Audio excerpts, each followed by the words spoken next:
I didn't. Well, welcome everyone. Please, we're gonna pause and let folks come in.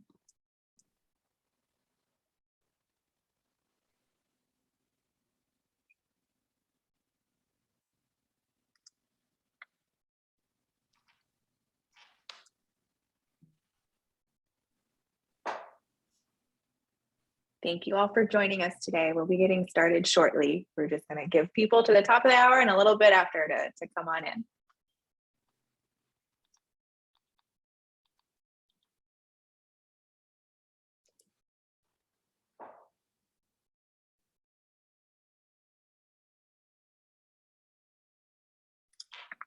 If you like, while we're waiting to get kicked off, please feel free to introduce yourself in the chat.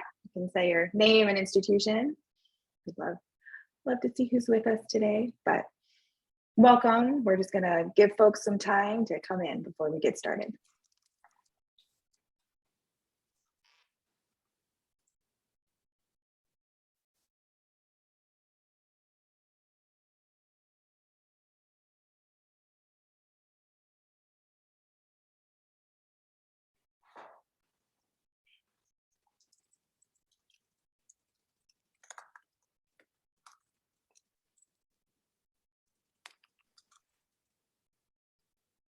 And if you've just joined us, we're just going to give folks some time to come in, but welcome. We're excited to have you today. Please feel free to introduce yourself in the chat and we'll get started shortly.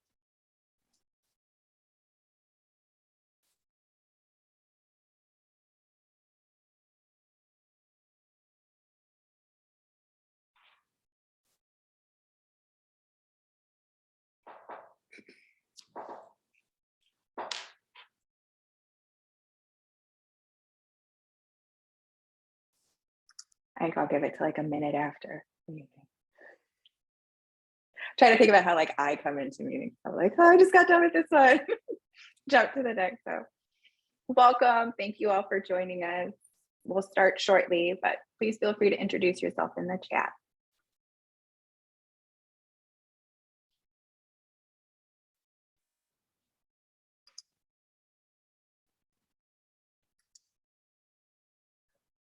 All right.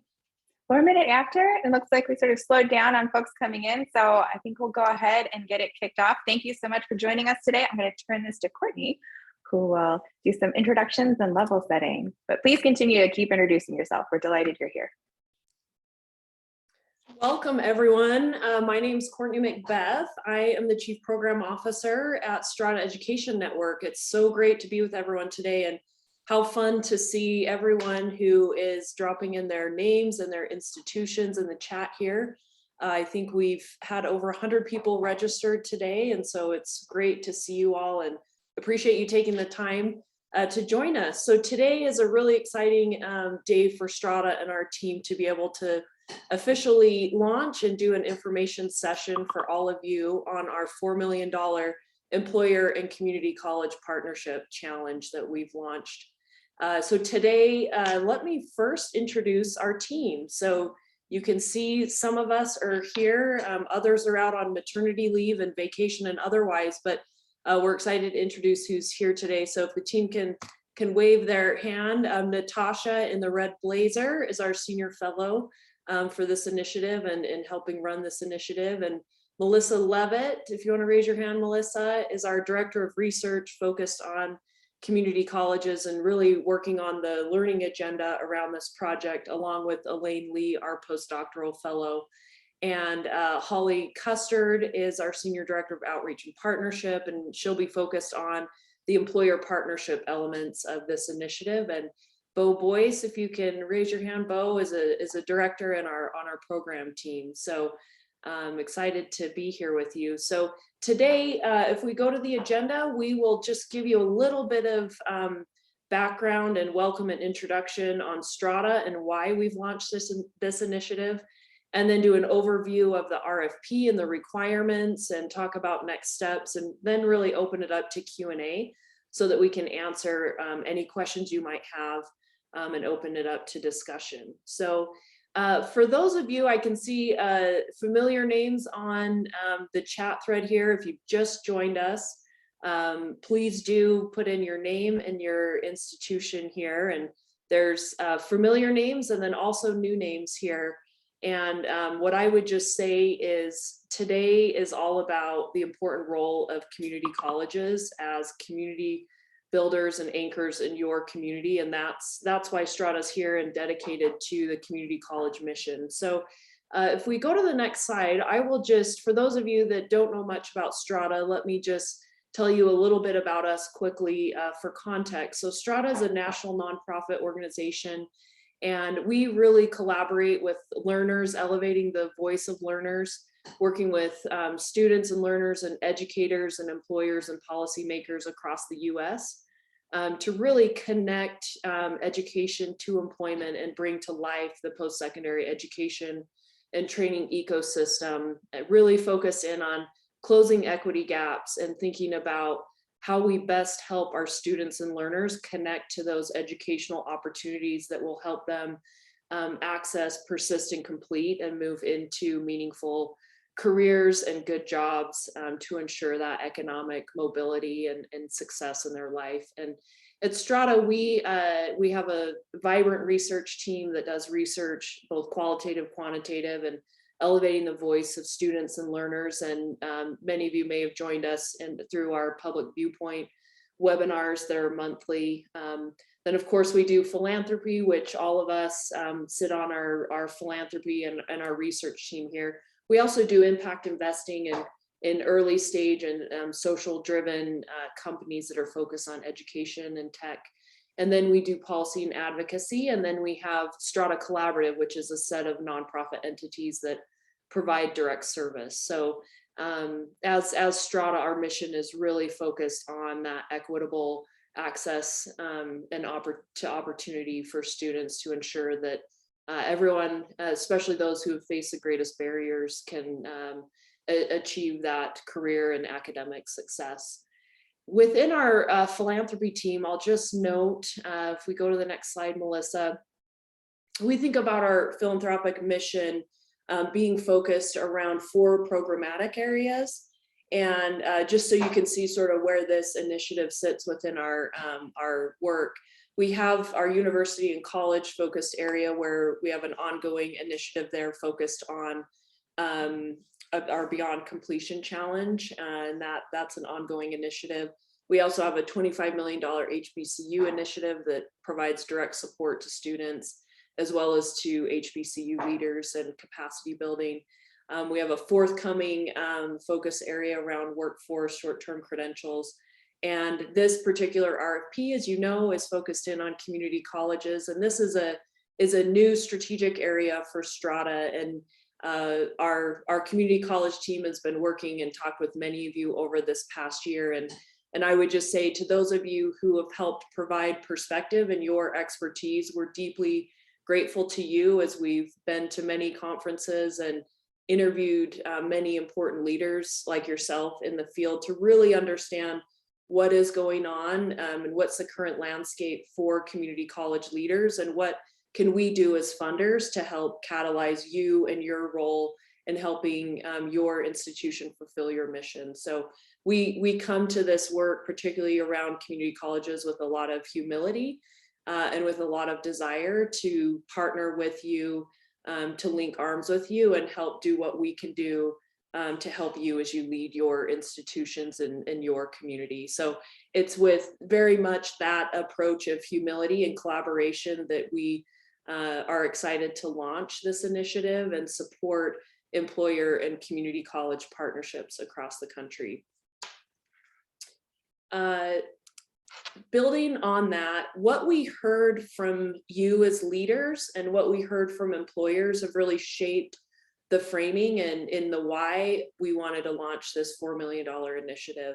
So as we talk to employers, there's and all of us see it in the headlines and podcasts and things that we're reading of the acute talent and workforce shortages in our communities.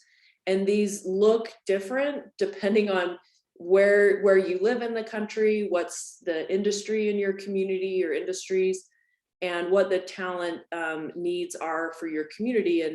And so just meeting this moment of these massive talent needs is really important in our framing and our shaping. And I'll share one employer quote where they said, "We are being more strategic and more aggressive in recruiting talent than we are customers." So really thinking about that moment where employers are having to think and act differently than they have in the past to just be able to hire the staff and the talent that they need to execute their business needs. So we see that as a real moment for community colleges to be able to leverage employers and think about what skin in the game they can place in terms of having communities, colleges help them get the talent that they need. So second to that pillar is what all of you are seeing, and that is the decline in student enrollment in community colleges. So we have these sort of two massive needs at this moment where we felt like we wanted to couple those together and focus in on, as a funder, helping you be able to really leverage employers in new ways to think about how they can help invest in upskilling, retraining the talent that they need, to really think about what these new partnerships could look like. So ultimately, I think our goal is to really provide you with funding, provide you with a national platform and a national RFP to be able to go to your communities, go to your employers to say, we can apply for this funding. What are new and innovative and strategic partnerships that you can create to really meet the workforce needs in your community? So we'll answer many more questions around that, but that's sort of that broad framing of the challenge and why we've shaped it the way we have. So next, I'll go over just the high level aspects of this initiative, and then I'll turn it over to Natasha and Melissa to go into much more detail. So again, this is a $4 million initiative that Strata has dedicated to this initiative over the next 2 years. We're really looking to support innovative partnerships between employers and community colleges that focus on regional workforce needs, focused on boosting the employment and earning outcomes for students. So really thinking about those education and training programs that are focused on good jobs at the other end. So the education to the employment pipeline, and ultimately what are those positive outcomes around employment and earnings for students.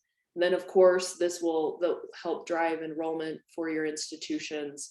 And then there is a focus on the students who face the greatest barriers to economic opportunity and to education opportunity. We anticipate with our $4 million initiative that we will be providing anywhere from 10 to 12 grants of up to $400,000. So perhaps maybe the most important thing for you all to know is these would be grants that would be up to $400,000 over a 2-year period from this fall until December of 2024. Now we have a 2-month window for those proposals to be put together, and our proposal deadline is August 15th. And we are asking for those proposals in a PDF document, a 5-page PDF document. There's much more detail to all of these points, but these are sort of the high level parameters of the RFP. So again, I would just reiterate the excitement on Strata's side and with our team of really wanting to approach this initiative in collaboration with all of you, and helping to really advance the mission of your institutions as you serve the regional and local community needs in your area. And we recognize that you are the experts in your particular community in your area. And our hope is that we've crafted this initiative and this request for proposal in a way that's broad enough that allows you to really tailor the proposal to fit the needs of your area. So we're trying to sort of give broad parameters and enough leeway where you can then, as the leader that is the expert in your partnerships, your data, your students, how to best craft a proposal and an initiative that really elevates the mission and what you're trying to accomplish anyway. So very excited about it. And I will turn the time over to Natasha and Melissa to go through the details. Thank you so much, Courtney. And hello, everyone, and thank you for being here and being interested in this project. And we're so excited for the opportunity to work with you. This, as Courtney mentioned, challenge really emerged from conversations that unfolded over the past year with different community college leaders and experts. So what Melissa and I are going to do is walk you through the elements of the RFP. Since we've been having these conversations and thinking about it, we want to make sure that we're translating that in meaningful ways to you to do this work. And I'll start by providing just a little bit of level setting on who can apply, and then also what we mean by innovative partnerships with employers before Melissa will go through each of the elements in the RFP. Of course, if you have questions, please feel free to put it in the Q&A box. We're very happy to answer those as we go. But since the focus of this grant is upon supporting community colleges, when we think about who to partner with, the recipient of the grant needs to be a community college. And so if you're wondering how we're defining that, you can see that here. We're defining that as a US-based associate degree granting institution that is regionally accredited. You are welcome to apply. Now that includes if you are an associate degree granting institution that offers community college baccalaureate degrees. So it's not, you can have baccalaureate degrees as part of that. We just want you to be majority moving in that associate degree granting manner. So that's what we're thinking about for really focusing on the community college space. But what do we mean by partnerships? And what types of partnerships are we looking for? Well, as Courtney mentioned, we really want to help support and enable strong employer partners. And we wanted to provide an opportunity for institutions. Some of the things that we were hearing was that they wanted to leverage those relationships through this grant by getting employers maybe more financially involved or differently thinking about that relationships. So we realize that you may also be working with other partners in this space besides an employer partner. But when we think about that strong employer partnership, what we're looking for is some way that there's some mutual accountability happening in this partnership that is not one-sided for the community college, but really thinking about partnership in a shared way. And some of the things that we heard were financial models to provide incentives for learning while earning. So whether that's supporting the students directly or covering tuition and fees or whatever that might be, but some sorts of financial models to that, work-based learning opportunities, direct employer involvement in the curriculum development, training, or even providing faculty to teach some of the courses, and then innovations in both credit and non-credit bearing stackable programs. Please do not think that you have to be doing one of those pieces. If there is another way that you have a strong employer partnership, to Courtney's point, you know your local context in your region and what is going on. Think of these as some guidelines for things that we had heard from folks, but not an exclusive or fully exhaustive list. The last point, yeah, please. I would just add in there while we're on the employer partnership, it was striking to me in a former role, I managed employer partnerships for 15 years for university. And as we did this set of interviews of employers across the country, I had multiple employers saying, community colleges need to ask for more. We are willing to give more. We're willing to pay for the child support, the transportation, the equipment. Community college leaders typically don't ask us to do enough. So that was really striking to me, that the moment is different now because of the desperate need for talent from these employers and their recognition of community colleges being key players in training their future employees. And so I just want to put an emphasis on this point of the moment is different with employers, and we can ask them to do more now than we have in the past. So don't be afraid to ask for more than you have in the past, because our sense from our qualitative data from these sets of interviews would say that many employers across the country are willing to think and act differently and put more skin in the game. Yes, thank you for that point, Courtney. And I think for us, we turn that into how we define the partnerships, is that shared ownership, responsibility, and accountability for the success of students and for meeting that regional economic development needs. And so thinking more about how do we do that in ways where we aren't creating a partnership on the back of one, either the students or the community college or the employer, but really working collectively together. And I think we're starting to see innovations that have been unfolding in the past several years in response to just situational changes and variables.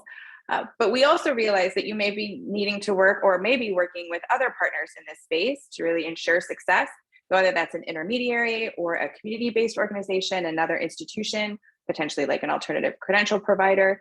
Again, this is where we want to make sure that there's space and give for the ways that you are doing things locally.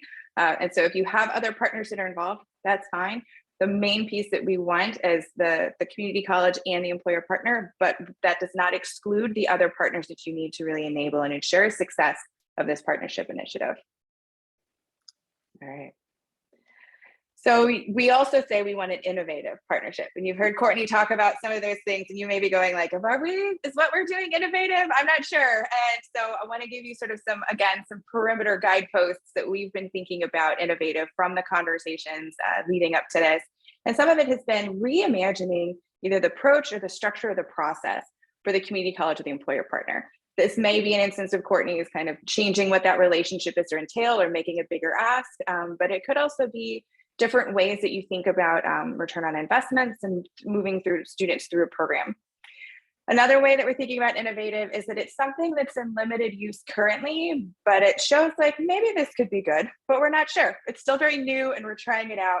And the way also that we're thinking about scale, so when you think about success or scale and student outcomes, is we're hoping to learn about what are elements of successful partnerships that other community colleges can learn from and apply. So in thinking about maybe you don't have more students you can get into a particular program, but are there elements of that relationship and partnership that can be replicable elsewhere? And so if you're thinking about that innovative space, please keep that in mind. And it can also be applying a partnership strategy in a new way to meet regional workforce needs. Could have been a way that you engaged with a community-based organization before that you're now moving into how you do with an employer or reimagining how that relationship unfolds. But all of these are ways that we're thinking about what innovation might look like and entail. So if you're not sure, I hope that helps kind of clarify our thinking on the who can apply, what we're meaning by partnerships when we're talking about innovative, where that comes from and what our thinking is on that point. I will pause there and see if there's any pressing questions before turning to Melissa, who will go through the actual specific elements of the RFP. And Natasha, we do have one question that's come in. Yeah. Does the partnership need to exist currently? That is a good question. So I would say in our initial thinking about this work, we wanted existing partnerships. If this is one of those where you can leverage this grant opportunity to get that partnership differently, whether it's through the more financial involvement or the employer piece, that is an acceptable engagement and approach too. So I would say yes. If Yes. There's a new partner that you've been in conversations with, and this helps you really have the leverage to solidify that partnership that you want, that is wonderful. Or let's say maybe you have an existing partnership or set of employer partners that is sort of small scale right now, and you're saying we really need to scale this and move it forward in a scaled and an innovative way, then we're open to that as well. All right, great question. So I will move to Melissa. And if you have questions, keep putting them in. Bo is amazing, and he will be keeping track of them as we go and interjecting as needed. But I would think it's a good time to move into like the meat and potatoes, so to speak, of the RFP. So Melissa, over to you. Thanks, Natasha. And thank you all for joining us today. I'm really so pleased to see so many of you, and please keep the questions coming as I'm going to spend the next few slides walking through the meat and potatoes, the components of what we're looking for in the proposal. And we're happy to pause as we go and answer questions. And just to let you know too, all of the RFP requirements that I'm going to be walking through now are the same in the same order that you see in the RFP document itself. So there's no new information here. We just want to make sure that we can go through it together and answer questions as we go.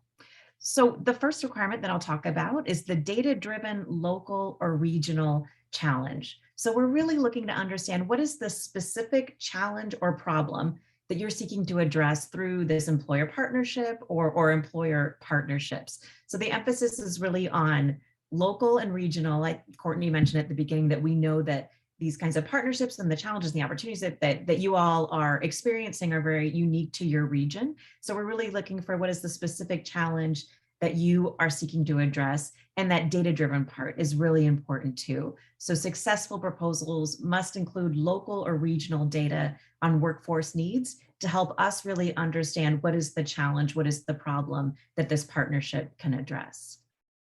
The next part follows very naturally from that. We're looking for the solution. So what is the innovative partnership that you will be working on, and how will it address the challenge? So we note here that successful proposals need to include an implementation plan. So when you're putting that together, it's helpful to think too about what kind of changes will need to occur at the institution level, at the system level, with organizations or partners that you're working with. What kind of changes will be part of that implementation plan? And then the third that you see on the slide there, equity-focused target population. So you've heard from Natasha, from Courtney, from something that we really want to keep emphasizing, that we are really focused and really interested on how these partnerships can support students who have historically faced the most barriers to post-secondary education, barriers to economic mobility.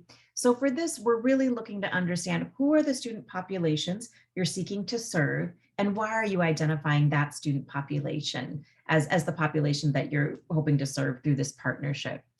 And in terms of making sure that that is advancing equity and helping us understand how you're thinking about that, we're interested in how will the partnership be student-centered, be inclusive, be equitable, again, for students who have historically faced the most barriers. And here's where data is going to come in again. So successful proposals will include local or regional data on the equity-focused populations that will be served by the partnership, and not just data to help us understand who the partner or who the population is, but also looking to understand from you in terms of how will this population be supported, be recruited, help participate in the solution, how will you be engaging this population? All right, I will keep going. So the next requirement is, of course, a huge focus of this challenge, and this is the employer partner. So we're asking for a few different pieces of information on your employer partner. Please tell us who the employer partner is, or employer partners, if you're working with more than one, and explain specifically how they will be an active partner. So this gets into those partnership activities, and Natasha offered some examples of what we have heard through conversations and what we've learned from the institutions who we've been able to speak with. So maybe that's the employer partner providing training for faculty, providing equipment, other resources in that way. It could be support on curriculum development and engaging in a collaborative kind of curriculum development process, engaging with students in different ways, maybe providing work-based learning, paid internships, paid apprenticeships, or supporting students in other ways through mentorship, through recruiting, through hiring. So we know that this list is probably far from exhaustive, and we just want to emphasize that this is really unique to the partnership that you will be working on, but just to give you kind of an illustration of some of the examples that we have heard about through our work in preparation for this challenge.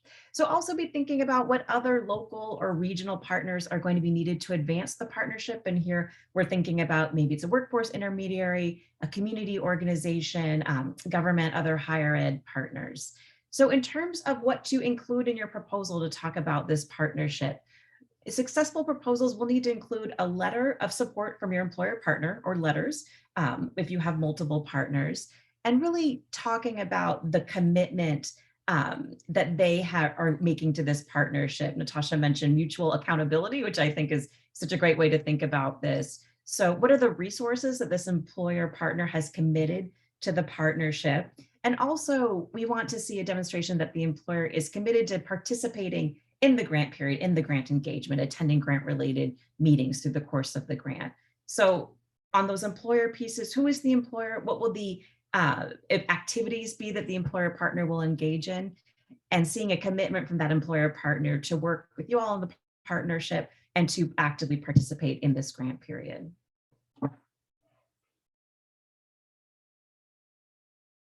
Okay, a couple more helpings of meat and potatoes, and then of course we can pause and answer some questions. So number 5 that you see there, measuring impact. So what will be your plan for measuring the progress, the results, and the impact of your specific solution?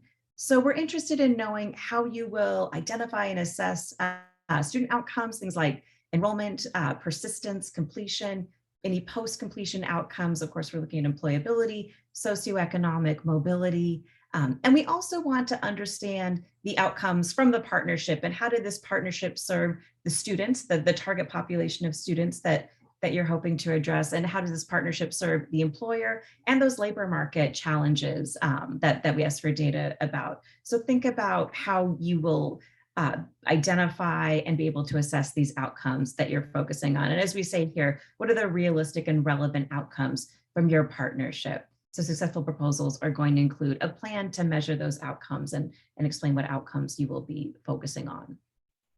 In terms of timeline, of course, we'll want to know what is the timeline for the work. So think about key activities and milestones that will happen kind of at every stage. So leading up to the launch of what happens at launch and what will be those activities and milestones throughout the partnership. So think too, if it's helpful about any sensitivities or considerations that you may want to explain that we may want to know about in terms of funding, in terms of implementation, anything specific we should keep in mind in terms of the flow of the work that you're doing. So successful proposals, as you see there, will include a timeline. Also, of course, a budget. So we are asking you to include a budget and a budget narrative. And we have instructions about how to do that and what we're looking for in that in the RFP.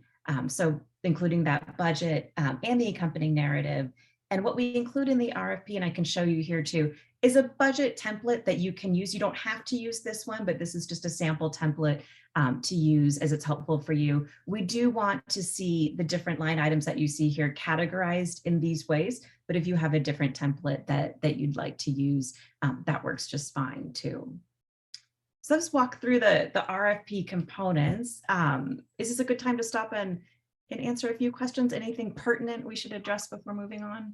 Yeah, we've got a couple, Melissa. I have got everybody's questions down, so if we don't answer yours right now, we will get to it.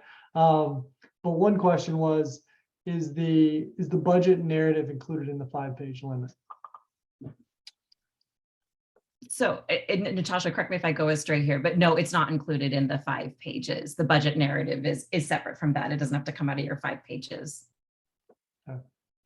Thank you. I think we can keep going, and we've got some more general, broader questions that we can answer on the back end. Maybe while we're on the length of the proposal and project, the employer letters to demonstrate your institutional leadership and the employer support of these projects does not count towards your 5-page proposal count as well. So think about the proposal as the 5 pages, and then your supporting documents are the budget, the letters of support, etc. Thanks, Courtney. All right. I think with that, I can hand it back over to Natasha. Sure. So I will cover just a couple bits of information on sort of priority considerations for things, and then some next steps, and then we'll open up for Q&A. But one of the areas that we're very interested in these proposals is that there is commitment to this partnership. So that's where we want that employer partner letter, but also the evidence of institutional leadership and commitment to engaging in this partnership with the employer. So looking for that. We're interested in diverse and inclusive leadership on the implementation teams or the proposal development teams for some of the student populations that can benefit the most from these programs. Helpful to have leadership that can understand and relate to some of those needs. So interested in that as well. As Melissa had mentioned, we're looking for that local or regional workforce and labor market data-derived needs and solutions. How you are defining what that means in terms of your area of scope is dependent upon where you are and what you're doing. And so if that's within a county that you are, if it's in a larger statewide need, if it is a multiple county area that you're thinking about, it's dependent upon what that issue is that you're seeing this as a solution. And so please use the data that's most appropriate in relation to the area that you're trying to be responsive in that space, but very much interested in having that data-driven approach to engaging in this. We're also looking for, just to reinforce again, proposals that foster those connections to careers with the idea that they would deliver measurable economic and social outcomes to meet local workforce needs. So we're leaving our students better off at the end of this than when they came and engaged with us.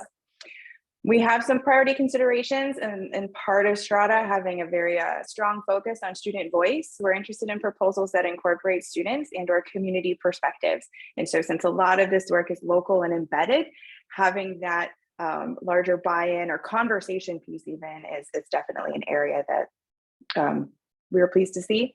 And then a focus on equitable outcomes for students who have been historically marginalized from education and or employment. Some of this can be related to the data that you provide on the need, and if it's for specific student populations or diversifying your workforce in spaces, but very interested on that equitable outcomes. And then lastly, for us, as we're thinking about the learning that can come from engaging in this work and working with these institutions that are identified, is that solutions that have the potential to replicate, so if there's concepts or elements from that partnership that work, to scale for others to engage in and do, and also sustain over time. And so if we need to find new models that help address our needs today and the times we find ourselves in, and the relational elements that we're engaging in currently, regionally and nationally, thinking about how can we help boost those new models that are models that can sustain as we move. So those are some areas of priority consideration. Maybe this is a good point, Natasha. I'll just address Steve and Michelle's questions, because I think there's a broader theme here as we think about priority considerations. And the question, can you propose non-credit programs? So the answer to that is yes. Yes. With the idea, you know, if there's stackability for those into other programs as well. But the answer is yes. And then is there a preference for projects to be regional or local workforce? For example, they have a large partner that has locations in a couple different counties. So to that question, I would say, as you're writing your proposal, realize that you are the expert in your area, and pretend that none of us know anything about your community, your region, and frame out the problem. Tell us what is going on in your local area and your region and your community, and help us understand why. Michelle, for example, with this large partner that has a couple different locations, just help frame that out for us to understand why it makes sense to partner with this employer. They have these regional partners. Here's how many students. Here's what you're trying to accomplish with the project.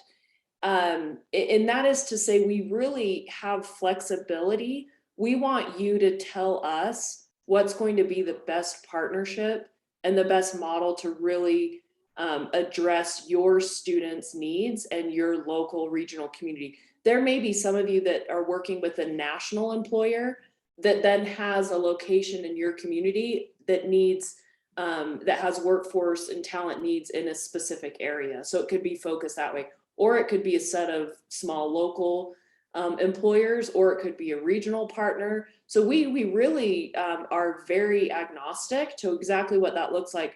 What we want to see is for you to tell us, based on these data, here are the needs in our community. Here's how we're going to structure the program to really be able to bring more students into education and training so that they can get good jobs on the other end. So it could be, you know, in a rural area, let's say that there's a coal-fired power plant closing down in your community that's going to put 1,500 workers out of work. And so there's a set of new regional employers that you'll work with to then retrain that community for new jobs. I mean, it could be a number of different areas, sectors, et cetera.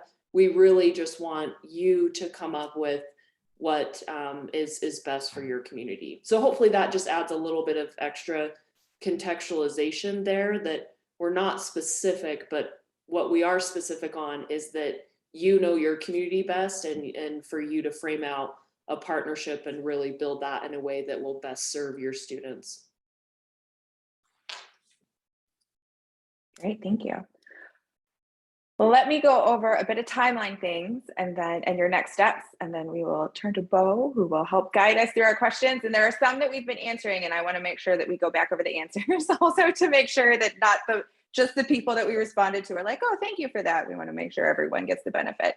So you're currently with us today for the virtual information session. If you have individual specific questions about your unique partnership, or you're like, how should I explain this? Or, to Courtney's point, like, what kind of context do we need to help understand what's going on? We are holding office hours. So you can meet with me, sign up for 30-minute time. If we need more time, we'll find another time to meet, but we really want to make ourselves available to you to answer questions as you engage in this process. There will be 2 opportunities for those. So I'm clearing my calendar for folks for the week of June 27th. So as you're thinking about this and working on it, you can get me right off the bat next week to answer those questions. And then again, I want to make sure there's an opportunity as you're going and you get into new questions as you're developing the proposal or partway through writing and you're like, oh, wait, what about this? So we'll have another opportunity the week of July 11th through 15th to sign up for those office hours.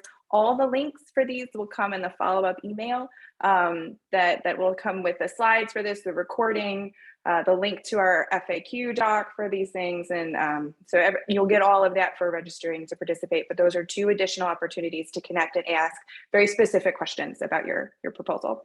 We will then have another sort of information session on Tuesday, July 26th. This is a chance if we've gotten a lot of questions or we have some clarifying points, or as we've been updating our FAQ document, it goes along and we're like, okay, we need to clarify a few pieces. We want to make sure there's another touch point opportunity for folks to get all caught up on that before proposals are due. So lots of chances and places to ask questions, to get engaged, and to get support as you go through this process. The proposals are due August 15th. Send the PDF to me so you ask questions, and we're going to become good friends as you go through this process over the next month. So I look very forward to engaging with you further. We will then spend time reviewing that. Our target for notifications back to institutions is September 15th. So trying to turn that around in a month. And then go through the paperwork process where we'll have things fully executed in October for the grant agreements, where we'll do public announcements in November and really kick off the work with a meeting in December with everyone to sort of get going and moving. And so that's where you'll have the November through December of 2024 for your grant period. More details on what's happening throughout that will be shared as we go. But for right now, big dates are, you've got lots of opportunities to meet on the week of June 27th, the week of July 11th. And then if you want to join for another information session, we'll be having that July 26th, but the RFPs are due August 15th. So those are timeline pieces. Your next steps to think about after we've answered your question is sign up for some office hours. So if you're like, does this count, or how does this work, or can I put the data in this way to talk about our local need? Ask those questions. We're very happy to do that. We do have a frequently asked questions document that we will update regularly. We'll update it after also the questions that you've asked today to help add some of that clarification. As we update that, we'll also send it out to folks so that they can make sure that they have that link ready in their email, and send your 5-page proposals, including all the attachments, to me by August 15th, and we'll get moving in that regard. So those are the big pieces. Let's move over into questions. All right, we have a few questions. One, let's knock out an easy one. On July 26th, do we have a time set for the upcoming info session? Same time, 1 to 2 Eastern. Okay, thank you. Thank you. Another question was about the weighting of local workforce needs and equity. The example given was focusing on low-income Hispanic women that have a significant earnings gap, but it's not a significant, I mean, there's a demand, but it's not any different than what might be in other locations. So is there any weighting kind of in our minds as we evaluate these proposals on equity and workforce needs? That is a great question. So I'll take the start of that, and then Melissa and Courtney, I invite you to comment as needed to clarify around that. We are not weighting the difference in that. Think about the local workforce needs as part of the contextual information to help us understand your solution and how these pieces all fit together and why there's this partnership and what is going on in that space. If you remember the priority consideration bullets that were mentioned earlier, we are very interested in ensuring equitable outcomes for some of our most historically marginalized student populations. And so in that space, having a focus on, well, we have this local workforce needs, we're doing that, but there's a need for us to go in and do this, and it's also a workforce opportunity in that shared need area, that will work just fine. But please don't feel that it needs to be more local workforce driven in that space. And I second that, and just want to emphasize one thing that Natasha said, which I think is really important. Think about the opportunity. So there may not be a stated need for the population that you're describing, but is there an opportunity to create a new role, a new pipeline for this population and support them in entering the workforce? So think about it, I think, in terms of the challenge, but also what is the opportunity maybe for a population who hasn't been addressed yet? Great. We had another question early on. Are national third-party certifications a requirement to be considered a completer for this grant? That's a good question. Courtney, do you have thoughts or comments on the national third-party certifications as a requirement to be considered a completer? I think, the parameters are just sort of set in that way. So yeah, I'm not quite sure what else to add there. All right. Howard, if you have something, I'll just say, Howard, if you have something specific about that you want to noodle through, sign up for an office hours, and I'm happy to talk through what the specifics of that interest are. So please feel free to do so.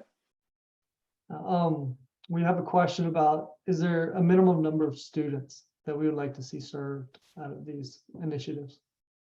We do not have a minimum number of students requirement. And speaking of sort of requirement pieces around this, there was a great question on what time is proposal due on August 15th, which is a crucial piece of information. So we will say 11:59 p.m. We will say Pacific time to be mindful of our friends. Actually, we got Hawaii on here, so yes, Hawaii time. Oh, maybe. Am I? I like that idea. The first RFP ever to default to Hawaii time. I'm liking this. So we'll put that in the RFP, exactly the 11:59 p.m. Of where you're at. So we'll be flexible on that. I want to maybe just go back to the question around scale and minimal number of students served. We've gone back and forth on this internally quite a bit. So I'll just be, I like, we're being very transparent and open and collaborative on this. A lot of times funders skew towards bigger, larger impact. And I think, we have that tendency to think about what are these programs and initiatives that could really scale immediately and in the long term. We also recognize that some of you may be serving smaller populations, so we don't want to exclude and disadvantage, community colleges that might be in more rural or smaller locations. So again, I would orient us all back to that problem statement that you're creating of really helping contextualize through the data, through your partners, through the needs in your community, what it is that you're trying to address and why this is so important. Tell us the story, help us understand your institution, your students, and your community. And that will be the default for how we select the grants that we choose to fund. All right, next question. Are capital projects allowed? Yes, they are. Okay. Good question. We have a question on, can we focus on one or on more than one industry workforce need? I'd say yes. This is, I think, one of those ones, it's situationally dependent. So off top of my head, there's no reason that you need to be honed in on one industry. But I think that's where that problem statement and what's the solution and why is it two industries that you're working that addresses that will be important for us to understand. Great. This is a couple budget questions. One that just came up, are salaries allowed to be funded? And then also, do they need to include the cost of travel for any required conferences or events in that budget? Yes. So if you want to go anywhere, so I will tell you that our meetings with grantees will be virtual. So you will not have sort of required travel. And if we end up getting into a place where we are like, oh, we need to get all together at the very end of our tiers to do that, we'll work that out. But so salaries are allowed to be funded on this. If you have other travel that you want to do as part of it, if you're going to conferences, events, if you need professional development supports, that can all be funded and included in part of your budgets. Yeah. Including construction, which just Oh yeah, yes. Yeah, the answer to construction is allowed. On that note, I would say you'll note in the RFP that there's a note around help us understand how this initial funding can catalyze, and then what your sustainable funding might look like after this program. So if our funding can help launch and fund a position or two that are needed to help launch this program, and then over time your tuition revenues that come in or otherwise would help sustain those. So help us kind of understand that sustainability picture as well. Great. Another great question. Could you talk about after the awards, the reporting timeline, narrative, financial, as well as the grantee required meetings and frequency with Strata? Yes, great question. So there is a interim report at the end of sort of year one to see how things are going. Then will be a formal and then a final report. So in terms of the financial accounting and things that you will have to report on, there's two. There's the mid-year, end of year one, and then a final report that will go on. For times that you will be in meetings and connecting with us, we do have one-on-one check-ins that will happen on a rotating basis. There will be 6 over the entirety of the 2-year grant. You'll get the months that those will be scheduled, and we'll work with you to make it fit. And that's when we're just a great opportunity to say, how's it going? Do you need anything? Have you run into any barriers or challenges that we weren't anticipating? Can we be helpful to you? And so this is really not an accountability check-in conversation, but one to see how we can best leverage our network and our knowledge base to help ensure that you are getting the things done that you want to get done. The third part, so you've got the 2 reports, the 6 sort of one-on-one check-in meetings, is that you will have 10 to 12 other group institutions with their employer partners that are trying innovative stuff. And we also want to make sure that you have an opportunity to learn from each other. And so we will have virtual gatherings of the network, if you will, of institutions that participate in this to help share with each other and share that knowledge. But also if we've heard things that there are common areas of struggle or challenge, have an opportunity to focus on that. Throughout the course of the grant, we will have 4 of those meetings where you'll have, and they will all be virtually done. So you won't have any required travel to go to those places or do anything there or need to navigate around schedules opportunities. So. And if we hear from you that gathering in person would be really helpful at some point, then we will support that. And Yeah. Just one more thing to add to, if you look in the RFP, you'll see the key objectives for this challenge and learning together and being able to ultimately, from what we learn together, be able to share some resources to support with replication and supporting these kinds of partnerships in the future. So those occasions that we have to meet one-on-one and to meet as a group will be where a lot of that learning together happens.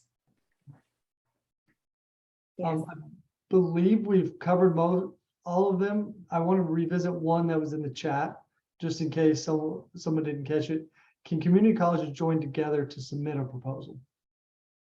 Yes, they can. We need one that is a lead. The community college needs to be lead, but if there's a consortium, if there's a regional network that you work with, if you have a university partner that you're doing things together, that is fine. And you are welcome to submit a proposal in collaboration or partnership with other institutions. But we still need one that is a community college that would be sort of the main lead and our touch point for the work. I think I've collected all the questions. If I haven't, please put it in the chat or in the Q&A and we'll revisit it.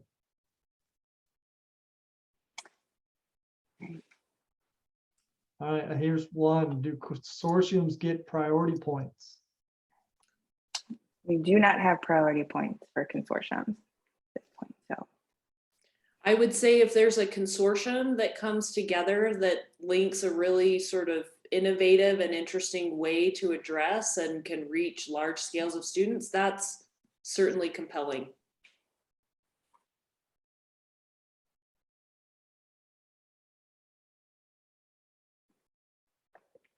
Oh, great.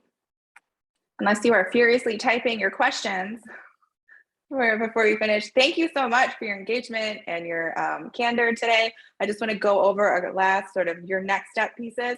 So we will be sending out an email that will have the slides, the video from this, and links to the next thing where you can sign up for office hours, take it any specific questions that you have, and you'll have another opportunity for an information session right before the proposals are due. So if you have like, oh, I need to go over this, or now I'm in the weeds of the budget and how is this playing out, you will have that opportunity. Another space that you can check for questions is our frequently asked questions document. So as we are getting individual questions coming in, we want to make sure that we're paying that forward to others that may have the same question. So we'll be updating that as we learn of questions. And so that's a good resource to continue to go to get things done. The big deadline to remember is August 15th at 11:59 p.m. in your time zone. So that's, thank you for that conversation today. And they are 5-page proposals, PDF form, attach the employer letters and budget and narrative to that. That does not count as the 5-page. You'll be sending those to me. So thank you so much. And check with Bo to see if we have any last questions. No. All right, Courtney, I turn to you for final words.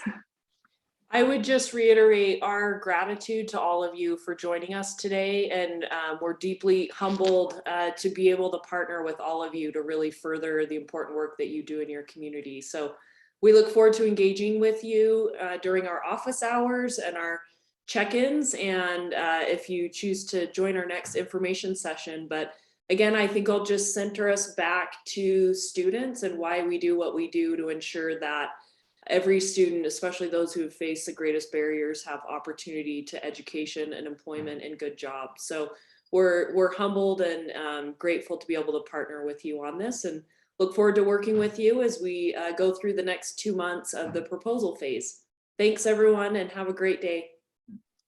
Thank you so much. And shout out to Brian for being our fabulous technical support today. So thank you so much, Brian. Thanks everyone.